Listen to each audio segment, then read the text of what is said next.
I still remember the moment I realized things weren't going to be simple. It was one of those Saturday nights where the air feels electric and everyone's just a little too loud, a little too bright, a little too carefree. I had walked into Jake's apartment, where the kind of party that looks fun on Instagram was happening in real life. People were laughing, spilling drinks, dancing in the cramped living room, and there she was like she had stepped out of some cinematic memory that didn't include me, sitting on another guy's lap, laughing a little too loudly. I froze, not because I didn't expect her to flirt or be charming, but because this display was deliberately theatrical. I couldn't even think straight. My hand tightened around the glass I was holding, the amber liquid sloshing slightly. My stomach twisted in a way that made me want to either storm over there or walk out immediately. But I stayed. She looked up, caught my eye, and for a brief second, I thought she might feel even a flicker of guilt, maybe a little surprise that I'd noticed. But then her lips curved into that sly grin I hated and loved all at once, and she tilted her head like nothing was wrong. She was teasing me, daring me, and I hated that I still cared enough to notice. "You're right," I said calmly, my voice lower than I thought it would be. I didn't yell. I didn't storm off. I didn't make a scene. It was like my words were coated in ice, deliberate and cutting. She blinked at me, slightly confused, probably expecting me to react with jealousy or anger. But I didn't. Calm was my weapon. Or maybe it was just shock. I couldn't tell. I wandered to the kitchen instead, poured myself another drink, and tried to focus on the music. EDM beats thumped through the apartment, vibrating against my chest, but it didn't reach my brain. All I could see was her, laughing, spinning with him, leaning too close, whispering who knows what that made him grin. And I drank, tried to numb the sharpness twisting through me. I remember someone asking me a question. I think it was about work, or maybe something trivial about a movie, but I couldn't focus enough to answer. My thoughts kept snapping back to her. How could someone be so casual, so careless? I kept telling myself it's just a game, right? Like that excuse was going to make it hurt any less. Then, around midnight, she disappeared. I thought maybe she went home with him, or maybe she slipped into a quiet corner somewhere. Relief and panic hit me at the same time. Relief because the immediate display of her, whatever that was over. Panic because now my mind was free to replay every little detail, every laugh, every touch, every moment she didn't notice me watching. I left the party not long after that. I didn't want to wait around for the inevitable text or call or explanation that would somehow make sense of nonsense. Walking to my car, the city was silent in comparison to the chaos I had left behind.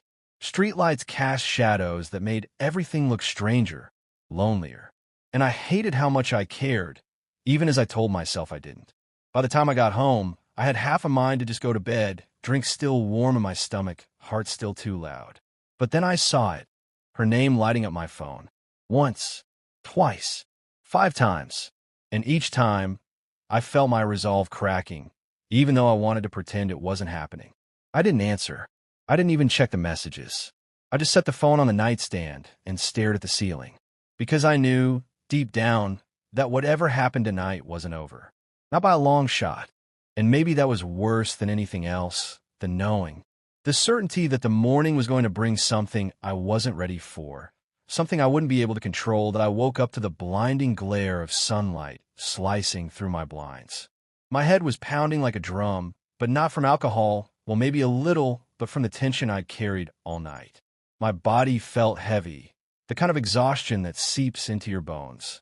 I blinked, tried to get my bearings, and that's when I noticed something off. The bed was warm, too warm, and it smelled faintly of her perfume. My stomach twisted violently. I bolted upright and froze.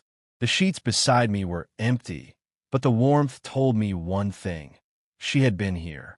A note rested on the pillow, perfectly folded, her handwriting sharp and precise. Games are fun until the player quits. I laughed bitterly because it was exactly like her, cryptic, teasing, and somehow infuriatingly cruel. I ran a hand over my face, trying to make sense of what had happened. She wasn't supposed to be here. I wasn't supposed to feel this, whatever it was, this strange mix of anger and longing and disbelief. Then the phone started ringing. Once, twice, three times. I glanced at it and saw her name flashing on the screen. 39 missed calls before noon. My thumb hovered over the ignore button, but curiosity won over my self-preservation. I answered. Hello. I said, my voice tight. Oh, finally, she said, as if my refusal to answer was some personal offense. Her voice was sweet, teasing, but there was an edge to it that made my chest tighten. You woke up, huh? I see you've been busy, I replied flatly, keeping my voice calm even as my heart threatened to betray me. She giggled. Busy? I've just been checking if my favorite player decided to quit. I swallowed hard, irritation and something else, something I didn't want to admit, rising up. You're here, though, in my bed. Doesn't that make me the player? There was a pause on the line. Then her laugh again, lighter this time, like she was teasing a joke I wasn't meant to understand. Maybe you're the cheat code, she said cryptically. And just like that, she hung up. I stared at the phone, feeling both enraged and dumbfounded. Part of me wanted to call her back and demand an explanation. Part of me wanted to block her forever and pretend none of this ever happened. But the truth, I hated admitting it even to myself, was that I wanted to hear her voice again. The day dragged on in a haze. I went through the motions, showering, making coffee, checking my messages, but my mind was stuck on the night before, on that note, on her laughter, on the warmth of the bed she had left behind. Every little detail replayed in my head like a scene from a movie I didn't want to watch, yet couldn't stop watching. Around noon, I gave in and checked my phone again. Another message. Don't ignore me. You know the rules. Rules. That word made my teeth grind together. What rules? Her rules? My rules? Some unspoken agreement that I apparently hadn't read? I stared at the screen, gripping my phone like it was about to bite me. Then I remembered something else, what she had said at the party. It's just a game. Those words echoed in my mind, and I hated myself for realizing how much truth there was in them. For her, it was a game. For me, it was something entirely different. By evening, I had made a decision. I couldn't just sit and let this chaos continue. I needed answers or maybe closure, or maybe just a little dignity. Whatever it was, I couldn't pretend like nothing had happened. Not after last night. Not after her note. Not after the 39 missed calls before noon. I tried to convince myself that seeing her in person would help. Clarify things. Put some boundary between this bizarre, twisted game she had turned our lives into and me. But as I walked toward the cafe she said she'd be at, I felt my stomach tighten with every step, because deep down, I already knew that seeing her wouldn't make things simpler. It would only make them more complicated. And I was right. When I walked in, she was sitting there with that same smug grin, sipping coffee, looking like she had owned the morning. The sight of her should have made me angry, but it didn't. Not exactly. It made my chest ache, a sharp, stabbing pain I hadn't felt in years. And then she looked up at me, eyes glinting with mischief, and said, "Took you long enough." I wanted to leave. I wanted to storm out. I wanted to scream. But instead, I sat down across from her and said nothing. My silence was my shield. My calm front, my way of keeping control. But she didn't care about my calm. She never did. She leaned back, crossed her legs, and stared at me like she was studying a puzzle. "So," she said softly, teasing, "ready to play?" I could feel my pulse quicken. This was it. The moment I knew everything had changed and nothing would ever be the same again. And that's when the game truly began. Sitting across from her, I realized something I hadn't fully admitted to myself yet. She was enjoying this, enjoying the power she had over me. That smug little grin, the casual way she twirled her hair around her finger, the subtle tilt of her head, it was all calculated. And somehow, she made it feel like I was the one who was supposed to be in control. "Coffee's good," I said finally, forcing a smile that fell hollow. My throat was tight, and my hands were slightly shaking.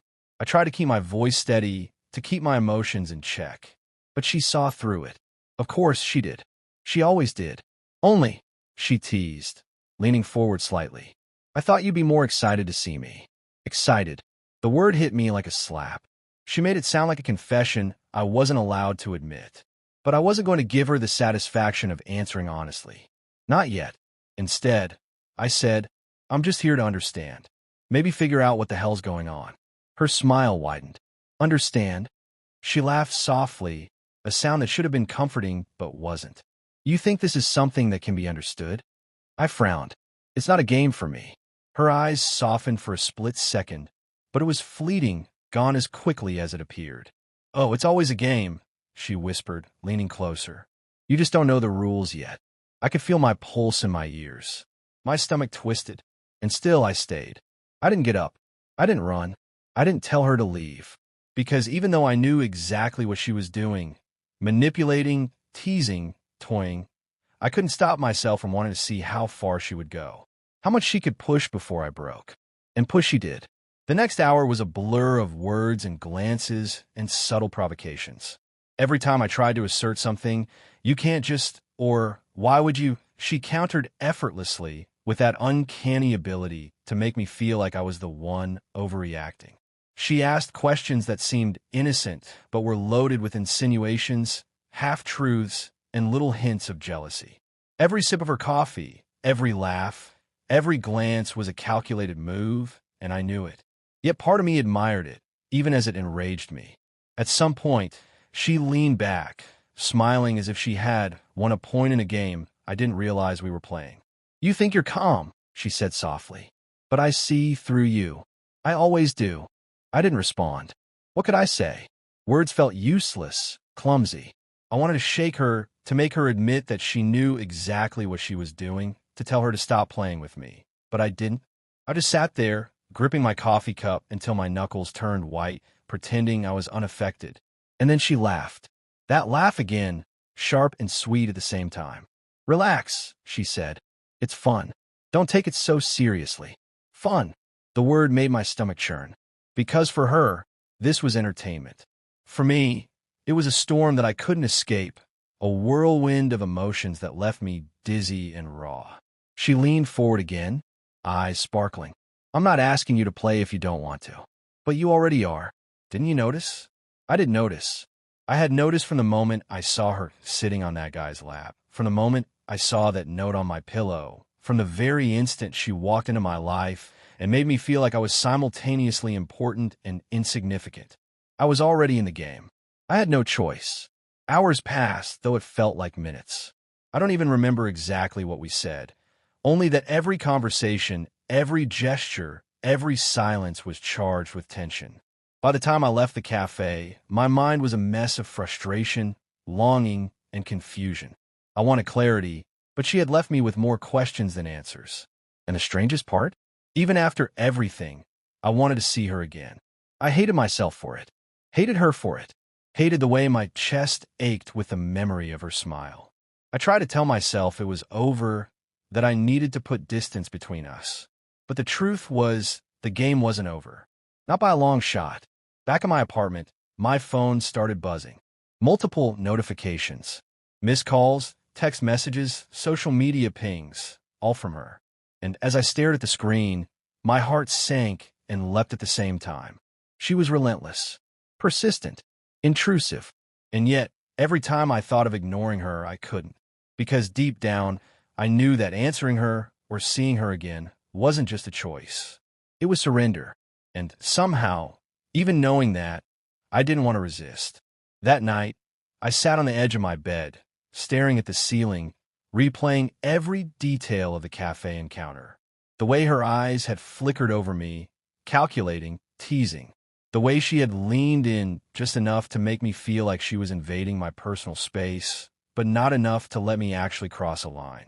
The subtle power she wielded with nothing more than a look, a word, a laugh. I hated her. I wanted to shake her. I wanted to tell her to leave me alone forever. And yet, I craved her presence. Needed it. Couldn't deny it. And I realized, with a sinking feeling, that the rules of this game were already set. She knew them. I didn't. And I was already losing. Because this wasn't about love, or hate, or even desire. This was about control. And she held all of it. The next few days were a blur, a strange combination of chaos and obsession. I tried to maintain some semblance of normalcy, work, errands, calling friends, but my mind kept circling back to her.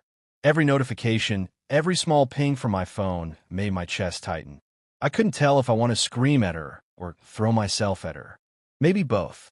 She had a way of appearing in the cracks of my life, small but deliberate. A message sent at the exact moment I was trying to focus on something else. A call that came when I thought I had a moment of peace.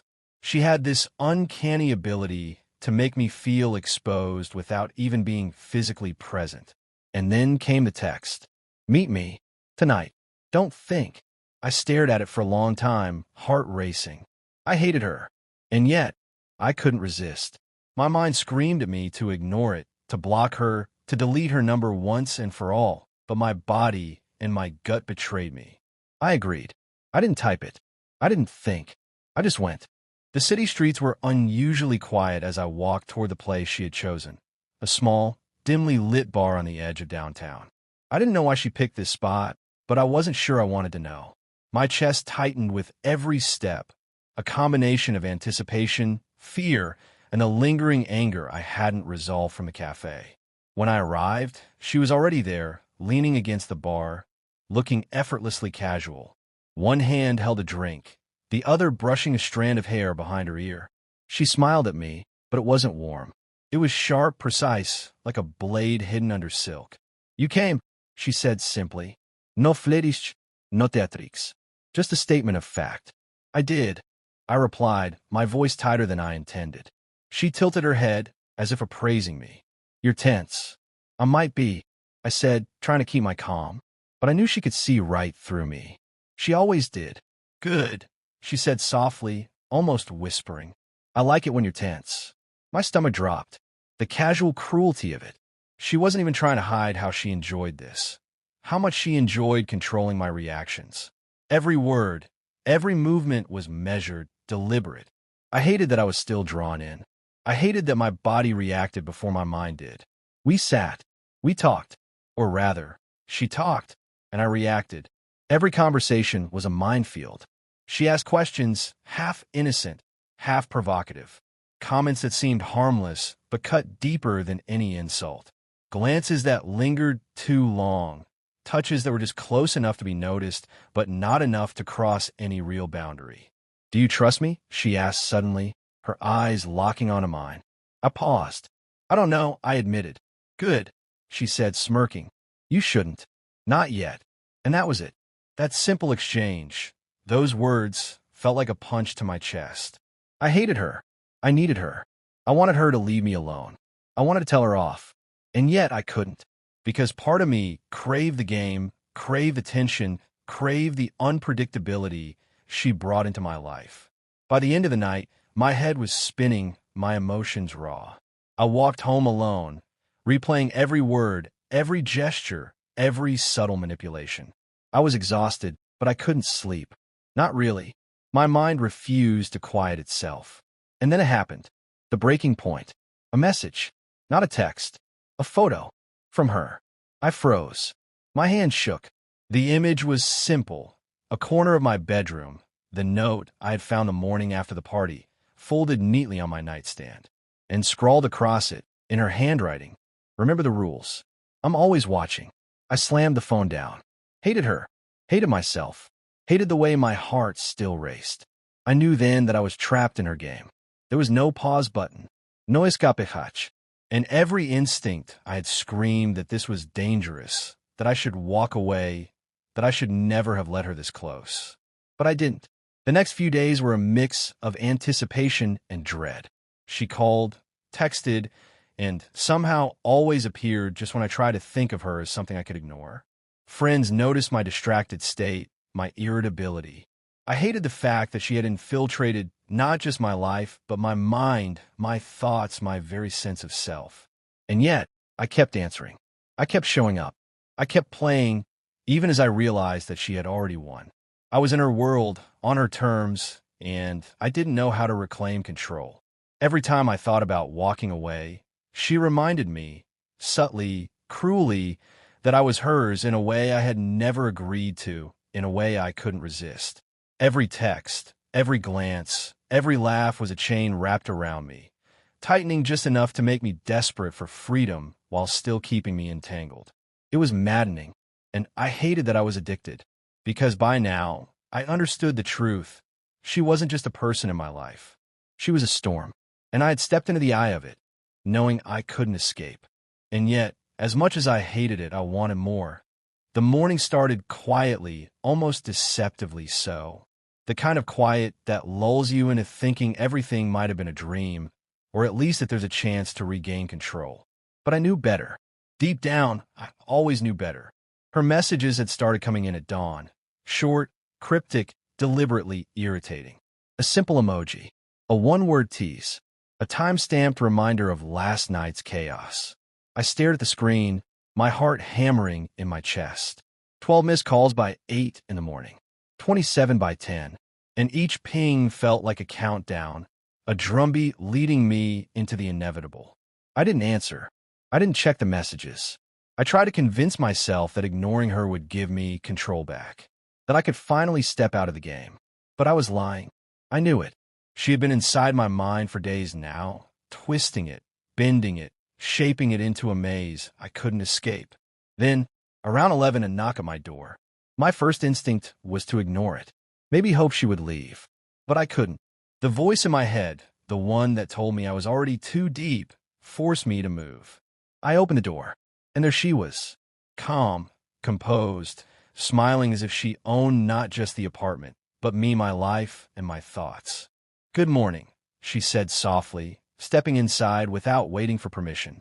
I closed the door behind her, and the reality of it hit me like a punch. She had crossed every line, every boundary I thought I had. And yet, I felt no relief, no anger that could match the intensity of the storm she had brought into my life. She sat on the edge of my couch, legs crossed, leaning slightly forward. "You didn't answer," she said casually, almost mockingly. "I was beginning to think I'd lost you." "You never lost me," I said finally, my voice barely steady. "You're everywhere." She laughed, that infuriating, soft laugh that had haunted my nights. "I told you," she said. "It's just a game. And you've been playing from the start. You just didn't realize it." I wanted to throw something, to scream, to tell her to leave, to regain some sense of dignity or control. But my limbs felt heavy, my body paralyzed by the strange mix of fear, desire, and frustration that she had instilled in me. Then she moved closer, too close. The scent of her perfume, familiar yet sharp, invaded my senses. She brushed her hand lightly against mine, testing, teasing. "You know," she whispered, "games are only fun if you're willing to lose sometimes." And that was it. That single sentence, simple and casual, tore through me. Because I knew she was right. I had been losing all along from the moment I let her into my life, into my thoughts, into my mind. And yet, I couldn't stop, couldn't resist, couldn't walk away. She leaned back, smirk still in place. "Do you know why I called you here?" I shook my head, even though a part of me feared I already knew the answer. "To finish the game," she said softly. "Or maybe to start the next round. You decide." The next few hours were a blur of conversation, silences, and tension so thick it felt like it could suffocate me. She pushed, probed, teased, made subtle gestures that kept me on edge.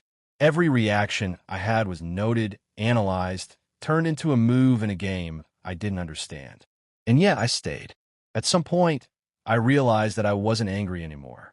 Not really.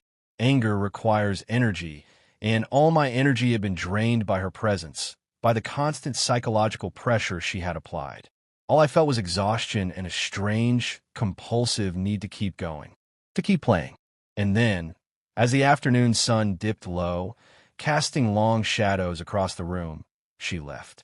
Without a goodbye, without a trace of remorse, without explanation, just walked out as easily as she had entered, leaving me staring at the empty space she had occupied. I sank into the couch, phone in hand, staring at the screen. Missed calls, unread messages, notifications that never seemed to end. She had won. Or maybe, I realized bitterly, it was never about winning. It was about control, about chaos, about the thrill of pulling someone into a storm they couldn't escape. By evening, I finally picked up my phone, just to see the latest message. "You'll come back. You always do." I stared at it, a mix of anger, awe, and helpless fascination twisting inside me. She was right. I would. I already had. And deep down, I knew I would keep playing no matter how much it tore me apart. Because the truth was simple. She had become more than a person in my life. She was a force, a game, a storm. And I was trapped in the eye of it, unable to leave, unable to resist, unable to forget. And I hated her, and I needed her, and I knew, with absolute certainty, that the game was far from over.